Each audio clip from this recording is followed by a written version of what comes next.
مولا حسین کربلا کې یو دوست و صحابي همدان والا و همدني مولا ته خیمې ته راشي. مولا ته مولا دا عمر سعد زه پېژندم، ما کلي وطن والا دی، وطندار مې د پښتو خبره که ما ته لږ یو اجازات کوي زه ویر شم دي ته نصیحت وکړم، دا زه پوه کړم، دوی ته زه د تاسو مقام وښیم، دوی ته زه وښیم چې دا د چی کوي څومره لوی ظلم ته یې نن ملیا تړلی دی. مولا ورته وویل څه همدني عمر سعد باندې دا خبرې اثر نه کوي، اثر نه تېره شوي دی خبره، عمر سعد باندې اثر نه کوي دا خبرې، تېره دی اثر نه. مولا یو ور اجازات وکړه څه ویر شه. امام ورته وایي څه خیر دی همدني ته ویر شه، ته خپل اتمام حجات په وکړه، تا ویر شه ویه ورته. دا همدني د مولا صحابي راشي عمر سعد لښکر ته خیمې ته عمر سعد خبیث ناست وي، خپلې خیمې نه بهر توره ده تېروي، توره ده تېروي، دا ورته ودرېږي. عمر سعد ورته وایي څه سلام نه ورته وکړي د همدني مرګلی مثلا وړکوالي کې مثلا پاتې شي کلي وطن والا وي، سلام نه ورته وکړي.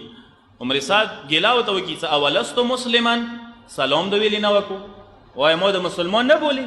سوچ وکړه، سوچ کوه دې خبرې باندې.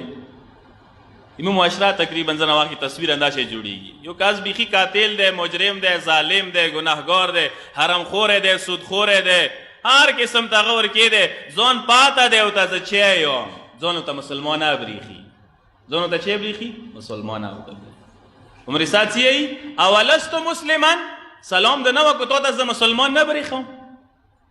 سوچ وکړو جملې باندې. همدني ورته وایي ته ډېر ښه مسلمان یې ما دپاره، ورته وایي هذا ماء الفرات تشربه الکلاب والخنازیر. عمر سعد خدای در باندې لعنت وکړه، د فرات اوبه خو وکسه، حیوانات ورکې لګیا دي، سپي و خنزیران ورکې لګیا دي، اوبه د ورنه چیکي، او تا د رسول الله خلخانې باندې دا اوبه بند کړي دي. ته ځان ته مسلمان نه یې، تا د ځان مسلمان برېښي. عمر سعد ته بیا ګیله کوي چې چا سلام نه درته وکړلو، نصیحت یې ورته وکړلو. عمر سعد فرصت دسه شته، مهلت دسه شته، رڅه واپس شه، رڅه د ظلم نه لاس واخله، رڅه دا پرېږده وه دا کیسه، پرېږده وه مولا.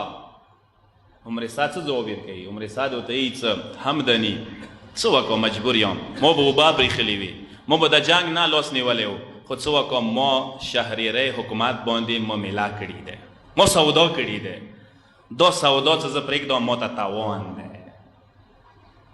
سوچ خو وکړئ چې کله انسان خدای په ویر کی، کله انسان ته دنیا دوره مهمه شي، هغه ته بیا د حسین شهادت سوره معمولی کیسه برېښي، سوره وړه ورته برېښي.